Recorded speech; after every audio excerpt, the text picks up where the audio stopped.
Dá uma olhada nessa foto. Parece uma foto comum, até você tirar o zoom da imagem. Além das armas, ela faz o famoso sinal de tudo 2. Graziele de Assis Santos tinha 21 anos, era moradora de Eunápolis, na Bahia. A parada é que essas fotos vazaram depois que Graziele morreu. Porém, o que mais impressiona nesse caso é que antes de morrer, o lugar que ela ficava era conhecido como Beco da Morte. Um nome bastante revelador. Na quarta-feira, 17 de junho de 2026, uma operação da Rondesp, que é a Rondas Especiais da Polícia Militar, basicamente a tropa de elite da Bahia. Isso porque o crime na Bahia explodiu tanto de um tempo pra cá que o governo teve que criar uma polícia de elite para combater as facções. A operação foi realizada no bairro Juca Rosa, em Eunápolis, uma cidade cujo prefeito é investigado por corrupção, mas não acaba por aí. Afinal, ele foi preso e solto 2 dias depois. Mas calma, que já já a gente fala mais sobre ele. Quando estava rolando a operação, os agentes foram recebidos com tiros, então era de se esperar que houvesse um confronto ali. Graziele foi atingido durante essa intervenção policial. Graziele chegou a ser socorrida e levada para um hospital da cidade, mas teve o óbito confirmado tempos depois de dar entrada. Com ela tinha um revólver calibre .38. A arma estava com numeração raspada, mas não só isso. Também foram apreendidos porções de entorpecentes, basicamente um prejuízo para a FAC que atuava ali na região. Para completar o episódio, os policiais ainda apreenderam uma motocicleta. O bairro Juca Rosa é aquele tipo de bairro que você pode pesquisar e sempre vai ter uma tragédia. A polícia faz operações de vez em quando. E o Beco da Morte, onde o caso foi registrado, é um ponto que já teve vários outros casos bizarros. Eunápolis, por sua vez, é uma cidade que cresce muito rápido, pelo menos no ranking de cidades mais perigosas, estando entre as 100 mais perigosas do país. Porém, tem uma foto muito curiosa de Graziele, onde ela usa uma camiseta com uma foto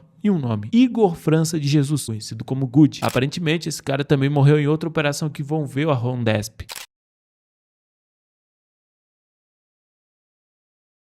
Igor, mas todo mundo na quebrada conhecia como Good. Ele tinha 25 anos, era da região de Eunápolis. Esse Igor tinha nas costas uma acusação por homicídio. Parece que rolou uma operação de onde ele estava, onde que o alvo nem era ele. Mas quando os policiais viram o Good, não foi difícil reconhecer. Afinal, ele era uma figura carimbada. Mas do que aconteceu exatamente naquele momento, não tem muitos detalhes públicos. A polícia disse que ele foi socorrido. Provavelmente levaram ele para o hospital, mas ele não resistiu e morreu. Porém, enquanto eu estava pesquisando por Eunápolis, eu me deparava com diversos casos, um mais pesado que o outro.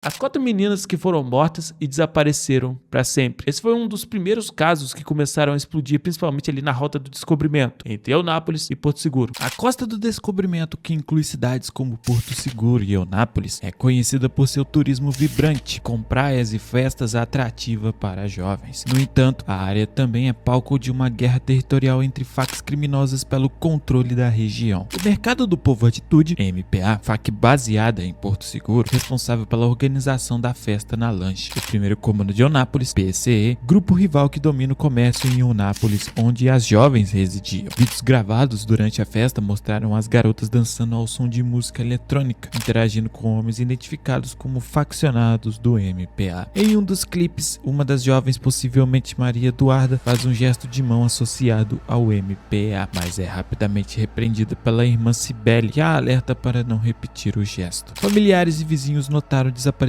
e alertaram a polícia. O boletim de ocorrência foi registrado 2 dias depois, em 29 de julho, na delegacia de Eunápolis. A polícia de Eunápolis iniciou as buscas imediatas, incluindo uma operação em uma área de mata no bairro Juca Rosa, conhecido como Tribunal do Crime. Nada foi encontrado. Em setembro de 2020, uma operação conjunta da Polícia Militar e Civil resultou na prisão de 3 homens em Eunápolis e Arraial da Ajuda. Eles foram ligados a tiroteios que feriram 8 pessoas e mataram 2 jovens, motivados pela morte de um comparsa e pelo desaparecimento das jovens. Itens apreendidos incluíram veículos, coletes balísticos, entorpecentes e munições. 2 presos foram identificados como suspeitos diretos do sequestro, mas foram soltos provisoriamente pela justiça. As 4 jovens sequestradas eram Maria Eduarda Oliveira da Rocha, de 15 anos, Cibele Rocha Melo, de 17 anos, irmã de Maria Eduarda, Kathleen Ferreira Fortunado, de 17 anos, e Jennifer Amorim, de 18 anos. As 2 irmãs residiam em Eunápolis, enquanto Kathleen e Jennifer eram de Itabela, ambas cidades do extremo sul da Bahia. No domingo, as 4 jovens participaram de uma festa em uma embarcação no distrito de Trancoso, Porto Seguro. Durante o evento, elas foram filmadas bandas dançando e se divertindo com membros da FAQ. Mercado Povo Atitude, que controla o comércio em Porto Seguro. O vídeo gravado pelos próprios faccionados mostra uma das jovens fazendo esses gestos alusivos à FAQ MPA, sendo posteriormente alertada por sua irmã sobre o perigo do gesto.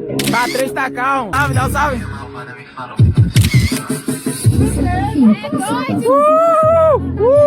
Essas imagens circularam amplamente em grupos de WhatsApp da região. Na segunda-feira seguinte, as jovens retornaram para Eunápolis. Foram para a casa de Cibele Rocha, do bairro Juca Roça. Por volta da tarde, homens armados chegaram ao local em motocicletas e levaram as 4 jovens à força. Desde então, elas nunca mais foram vistas. A FAQ do Mercado Povo Atitude é um grupo criminoso que atua principalmente no extremo sul da Bahia, com foco central em Porto Seguro. Ela nasceu e desenvolveu em bairros populares dessa região, especialmente uma localidade conhecida como o coração da MPA. O grupo está envolvido principalmente no comércio ilegal e é rival do C Vermelho nessa área. A FAQ tenta dominar o comércio varejista de entorpecentes na região. Sua atuação envolve conflitos violentos com grupos rivais como o C Vermelho e o Comando da Paz. A liderança do grupo já contou com figuras importantes como o André Márcio de Jesus, o Buiú, que foi um dos criminosos mais procurados pela segurança pública da Bahia. O primeiro comando de Eunápolis, PCE, é uma FAQ criminosa que atua na cidade de Eunápolis e na região da Costa do Descobrimento, também no sul da Bahia. Seu líder mais conhecido é Edinaldo Pereira Souza, da TAP, e possui uma extensa ficha criminal, incluindo acusações por execução, comércio ilegal, roubo e organização criminosa. A principal hipótese investigativa aponta que o sequestro foi uma vingança da FAQ PCE contra jovens por ela terem confraternizado com membros rivais do MPA. Esse foi um caso bastante pesado, porque envolveu 2 cidades que depois acabaram se tornando o centro dos noticiários na Bahia, por causa de serem crimes extremamente violentos. Aqui no canal a gente também já fez o caso do Juan Diário, em que os malucos simplesmente arrancaram o coração do cara. Isso porque tem uma disputa sangrenta entre o Comando Vermelho e o bonde do maluco na cidade. A cena macabra registrada em vídeo e compartilhada em grupos de WhatsApp em mais um gesto cruel de intimidação e demonstração de poder. Os autores foram surpreendidos pela polícia no momento que tentavam transportar o corpo para enterrá-lo, mas conseguiram fugir. As investigações apontam que Juan se aliou recentemente a Pedro Brito de Jesus, o PBL de 25 anos, apontado como um dos principais executores do bonde do maluco. PBL, que integra o temido baralho do crime da Secretaria de Segurança Pública da Bahia, é suspeito de várias execuções em 2024, incluindo a chacina do bairro Pequi, em 9 de agosto, que deixou 3 mortos e 1 ferido. A chacina do bairro Pequi, em Eunápolis, ocorreu na noite de 9 de agosto de 2025, por volta das 6h30 na rua Santa Terezinha. Nesse ataque a tiros, 3 homens foram mortos e 1 ficou ferido. 2 suspeitos chegaram em uma motocicleta, provavelmente uma Honda Bros 160, e abriram fogo contra 4 pessoas, configurando uma emboscada sem chance de defesa. As pessoas que morreram foram identificadas como Ricardo Dias Oliveira, de 23 anos, Alisson Wagner Bispo, de 20 anos, e Leandro Oliveira, de 23 anos, que morreu no dia seguinte após a cirurgia. A 4ª pessoa, Lucas Souza Andrade, de 27 anos, ficou ferido, mas esse aí segue internado. A ação foi rápida e as pessoas foram levadas ao Hospital Regional de Eunápolis, mas 3 deles morreram. Um desses aí foi identificado como PBL, considerado de alta periculosidade e com histórico em crimes violentos, e está na lista dos mais procurados da Bahia. Foi tanto tiro que a vizinhança entrou em choque porque foi muito barulho. As pessoas que estavam em casa após todo o episódio saíram de suas casas para ver o que havia acabado de acontecer. Quando saíram de suas casas, se depararam com uma poça de sangue e corpos no chão. Mal sabiam eles que essa chacina resultaria dias depois em uma outra execução ainda mais brutal. Juan Diário Costa Pinto, de 23 anos, foi brutalmente executado em 17 de agosto de 2025 em Eunápolis. Juan foi sequestrado na Praça Moisés Reis por 4 homens armados e posteriormente encontrado morto no bairro Arnaldão, com sinais de mutilação extrema e o coração arrancado do corpo. Apesar de ter sido capturado por homens armados, Juan não foi baleado, mas foi morto através de golpes de faca. Como eu disse pra vocês, o coração de Juan foi arrancado do corpo e sumiu. A polícia militar foi acionada pela Central Fênix, chegou ao local durante a ação criminosa, conseguindo impedir que o grupo ocultasse o corpo, mas os criminosos conseguiram fugir. A execução teria sido ordenada como retaliação por crimes cometidos contra membros de uma FAQ rival. Uma fonte policial declarou sob o anonimato: "Ele foi levado a forças e depois apareceu morto. Esse é mais um reflexo da guerra que a cidade enfrenta, onde as mortes se tornam cada vez mais cruéis. Aqui parece que matar já não basta.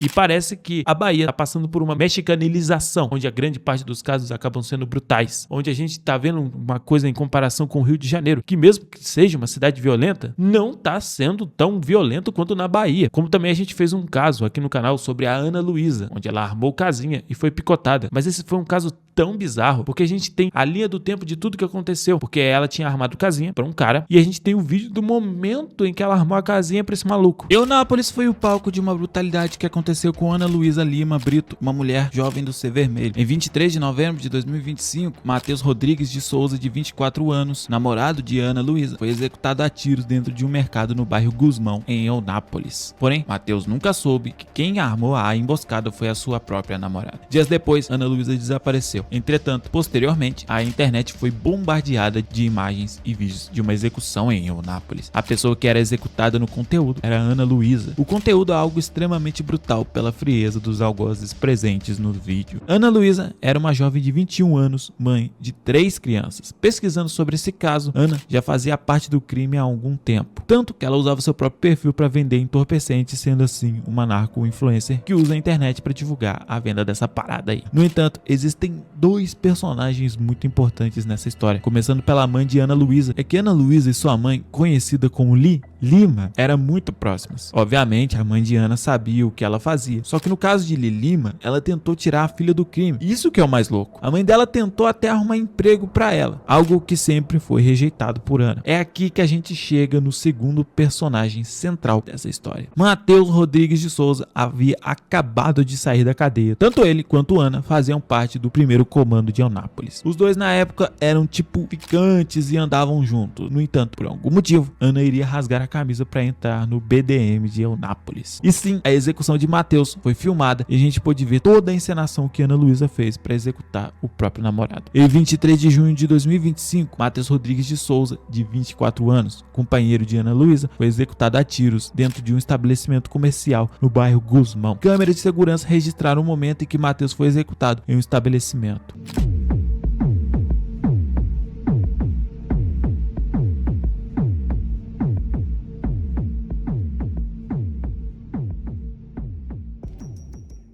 No vídeo, dá pra gente ver que ela armou toda aquela casinha pro ficante dela. No vídeo tá ela, enquanto o Matheus fica escolhendo os produtos, Ana fica o tempo todo no celular. Nesse momento, ela poderia estar avisando ao algoz do BDM, dizendo onde ele estava. Até que em um piscar de olhos, um homem de capacete entra na loja e efetua vários tiros em Matheus. Todos da loja saíram correndo quando começaram os disparos. Todos menos Ana. Se você vê na hora que ele começa a atirar, Ana ainda fica com o celular nas mãos e não faz absolutamente nada. Assim que o algoz sai da loja, junto com todo mundo, Ana se aproxima do corpo de Matheus e grava um vídeo fazendo uma encenação. Meu Deus do céu, eles mataram meu namorado. Na câmera de segurança da loja, ela fica ali de boa. Porém, o cara que meteu bala no Matheus volta uma segunda vez, esbarra com Ana e mete bala ainda mais no corpo de Matheus. Depois disso, passou um tempo e era a vez de Ana morrer de uma forma mais brutal ainda. Até ali, todo mundo pensava que Matheus teria sido executado por disputa entre as facas e assim Ana seria só mais uma pessoa que, por inconveniência do destino, estava ali. Porém, os caras acharam essa história muito estranha, até que eles descobriram a verdade. Foi então no dia 24 de junho que Ana desapareceu. Ana Luísa foi sequestrada e interrogada por membros do primeiro comando de Eunápolis. No tribunal do crime em que Ana foi submetida, os caras filmaram um vídeo. No vídeo, Ana tá numa mata quando já era de noite e o corpo dela estava cheio de hematomas e cortes, dando a entender que antes de ser executada ela foi torto. E a morte foi extremamente brutal, no nível de baianização, que a gente pode dizer. Porque o crime da Bahia é algo tão brutal que existe uma categoria só pra Bahia. Até agora a gente falou de casos de pessoas que eram envolvidas com o crime, mas nada se compara ao caso de Everton Antônio dos Santos, que era um motorista que teve a cabeça arrancada em 2025, também em Eunápolis. Isso porque esse homem, não sendo suficiente, tendo uma morte horrível, os caras ainda fizeram um vídeo e mandaram pra família dele, uma coisa extremamente brutal e desumana. Em Eunápolis, já no sul da Bahia, o Everton Antônio dos Santos, o motorista de Uber foi decapitado e teve o vídeo do momento de sua execução enviado à sua própria mãe. É particularmente cruel porque ele foi confundido com o informante da polícia e executado de forma macabra por essa confusão equivocada. O Everton era um homem comum, trabalhador, motorista de aplicativo que morava no centro de Eunápolis. A tragédia começou quando ele começou a namorar uma mulher que morava no bairro Alecrim, uma região periférica sob forte controle do Comando Vermelho. O Everton frequentava o bairro para visitá-la regularmente. O problema era que o Everton tinha amigos policiais, nada de extraordinário para um homem comum. Eram umas pessoas que ele conhecia e ele tinha um contato, talvez pelo fato de ser um Uber ele tinha um contato, acontece. Mas o fato de ter contatos de policiais militares em sua lista de contatos provou ser uma sentença de morte. Apesar de ser absolutamente inocente e não ser informante, a paranoia e a lógica distorcida do tráfico o condenou. No dia 13 de maio de 2025, o Everton foi visto pela última vez quando buscou um enteado em uma escola. Ninguém sabe exatamente quando ou onde foi abordado, mas os traficantes o capturaram, levaram para um local controlado pelo Comando Vermelho e iniciaram um interrogatório brutal. Durante a captura, analisaram seu celular, tática comum dos traficantes ao suspeitar de alguém, encontraram os números dos PMs em sua lista de contatos e para a mente criminosa isso era a prova conclusiva de que ele era um X9. Nunca importou o fato de ele ser inocente. O que aconteceu depois foi documentado pelos próprios criminosos. O Everton foi torto e esquartejado enquanto tudo era filmado em vídeo. E sim, eles registraram tudo, transformando a execução dele numa espécie de produção para posterior distribuição. Os familiares de Everton não souberam inicialmente do sequestro. Para eles, ele tinha só dado uma sumida. Eles apenas descobriram quando receberam o vídeo do próprio Everton tendo a cabeça arrancada de seu corpo. E quem recebeu teria sido a própria mãe de Everton. Não é difícil imaginar o trauma dessa descoberta, mas não parou por aí. Os assassinos também enviaram um vídeo para um policial acompanhando a mensagem: "Toma aí, seu X9", como se tivessem feito um favor à polícia eliminando quem supunham ser um informante. Era uma mensagem de intimidação e ameaça. Eunápolis é uma cidade onde você não pode contar nem mesmo com um agente penitenciário, porque ele pode acabar te matando. E foi o caso da Joneuma Silva Neres, onde ela tinha relações com um cara que era um faccionado, onde também ela tinha supostamente um relacionamento com um político. Ela foi considerada o pivô da fuga de 16 detentos do complexo prisional de Eunápolis. Os presos dessa cadeia, para vocês terem ideia, tinham direitos de frigobar, moqueca e comida de primeira. Além de tirar vantagem financeira dos detentos, outras pessoas também, agentes penitenciários, entraram nessa jogada para tirar vantagem. Porém, o caso dela vai muito além disso. Afinal, políticos também se estreitaram com relações de membros do PCE. Em fontes jornalísticas,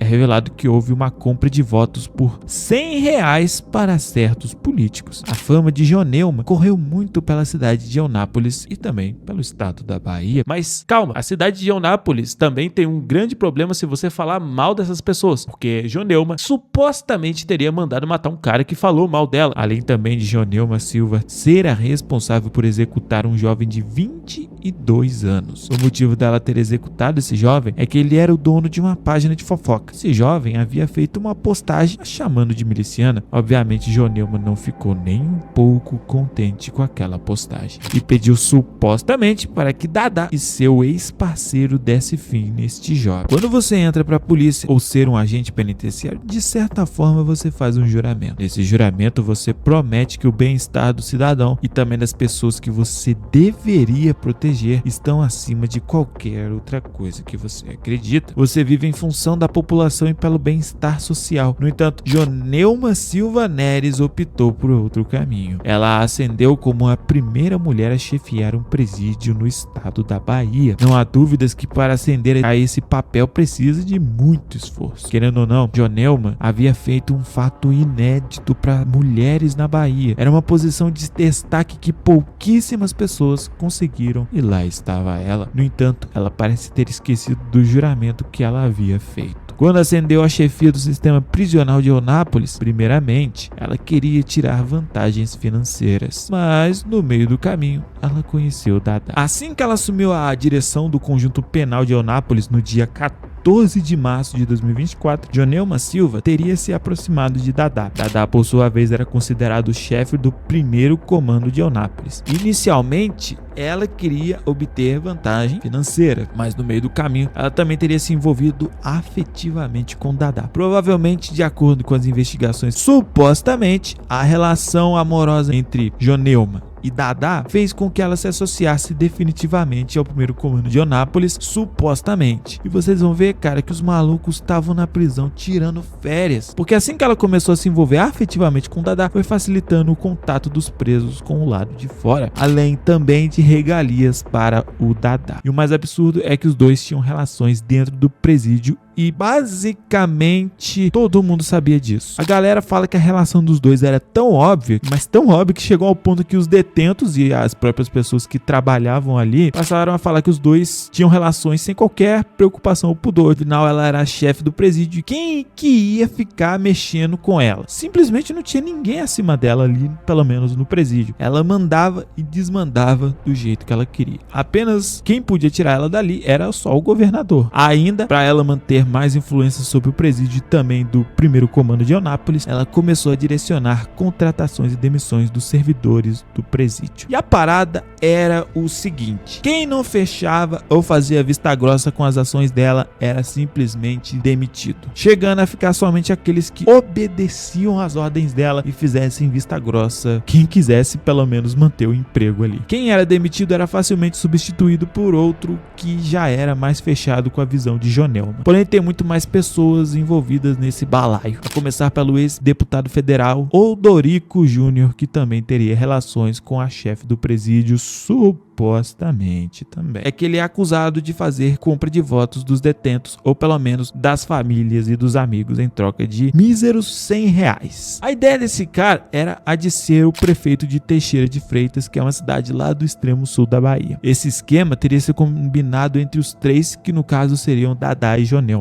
E o esquema ia ser mais ou menos assim: quando houvesse visita, esses caras que eram presos do primeiro comando de Eunápolis iam falar pra família, pra falar pra outras pessoas, pra votar nesse Odorico Júnior para ele se tornar o prefeito de Teixeira de Freitas. De acordo com o Odorico, ele teria ido à prisão para falar de direitos humanos. No entanto, quando Joneuma foi presa, ela estava grávida de um bebê prematuro. Ela também foi considerada o pivô pela fuga de 16 detentos do primeiro comando de Eunápolis. Ainda para completar tudo isso, teve o caso de Eduarda Rodrigues dos Santos, onde também, adivinha só, ela teve a cabeça arrancada em 2025 em Eunápolis. Foi um caso bem brutal também, mas que não tem muito de diferente dos outros casos que a gente falou aqui. O caso de Eduarda Rodrigues dos Santos refere-se a uma execução brutal ocorrida em Eunápolis, no extremo sul da Bahia. Eduarda, uma jovem de 22 anos, foi encontrada decapitada no dia 2 de setembro de 2025, no bairro Santa Lúcia, especificamente na rua São Lourenço. De acordo com relatos, ela foi sequestrada horas antes, juntamente com outras duas mulheres, por supostos membros do C Vermelho, devido a alegações ligadas com uma faca rival, conhecida como Bonde do Maluco, ou referida como alemão do contexto das disputas. Ao lado da cabeça de Eduarda foi encontrado um bilhete que, segundo a polícia, parece ter sido escrito pelos autores do crime para servir como advertência. O texto do bilhete diz algo como: eu, Duda, fui para uma laranjada de abraçar a ideia dos alemãos contra o CV. Por isso eu digo a todos para não fazer o que eu fiz, pois o destino é cruel. O comando não aceita traição. E para completar, a gente também teve um prefeito que já foi preso e ficou na cadeia por longos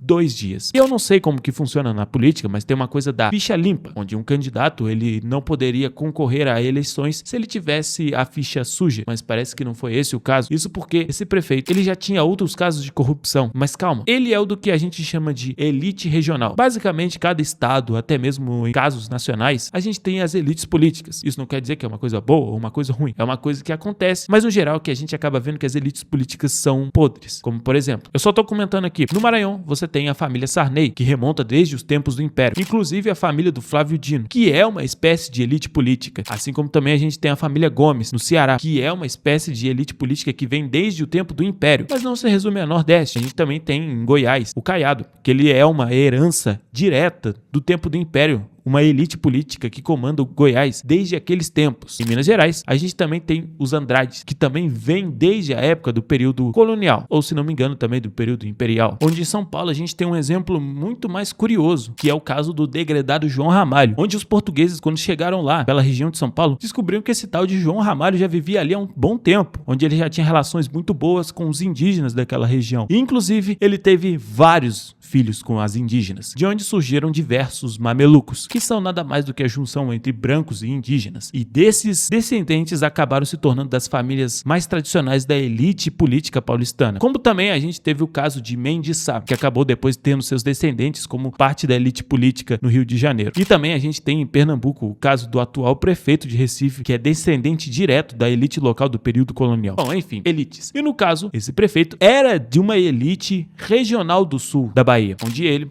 a esposa e outros familiares também eram de uma elite política, onde eles eram prefeitos tanto de Eunápolis como de Porto Seguro. Mas é aí que a gente vê a coisa ficando cada vez mais bizarra. Isso porque esse cara já teve várias denúncias de desvio de dinheiro, onde também já teve denúncias por superfaturação em asfalto. Pega o Google Maps. Se você for pelas partes mais periféricas da cidade, ou até mesmo grandes partes dos bairros, você vai ver que não tem asfalto, ou simplesmente é de péssima qualidade. A cidade vive um caos, e é simplesmente uma das 100 cidades mais perigosas do Brasil. Esse homem, que não devia nem estar no poder, acabou voltando para o poder em uma eleição extremamente acirrada, com votos de pessoas mais humildes. Ele acabou ganhando porque ele fazia benécias, mas se você fosse puxar a ficha desse cara, ele era simplesmente um dos nomes mais sujos da política, onde por causa daquelas operações em que ele foi preso, inclusive por causa de desvio de dinheiro, teve um vídeo que teria vazado, onde a esposa e ele debochavam da situação do desvio de dinheiro. Bom, esse é seu prefeito de Eunápolis, o prefeito de uma das 100 cidades mais perigosas do Brasil, a cidade onde ele teria desviado milhões para asfaltar a cidade. E se você olhar no Google Maps, bom, o asfalto dali simplesmente não existe. Com escândalos que vêm desde 2010, com contratações irregulares que teriam passado cerca de 2,5 milhões aos cofres de Eunápolis. Em 2012, a Justiça da Bahia o condenou a 3 anos e 3 meses de reclusão por uso indevido de recursos públicos para autopromoção e publicidade governamental. Em 2021, a PF prendeu ex-prefeitos da nova fase da Operação Fraternos. Robério voltou ao centro das acusações por corrupção, fraude em licitação, organização criminosa e lavagem de dinheiro. Em 2025, novas reportagens indicaram que a situação jurídica dele continuava delicada. Bom, mas enfim, Eunápolis é uma das cidades mais perigosas e que a gente cada vez mais fica vendo o que tem no noticiário, mesmo sendo uma cidade relativamente pequena, onde os crimes dela são de uma capital em guerra.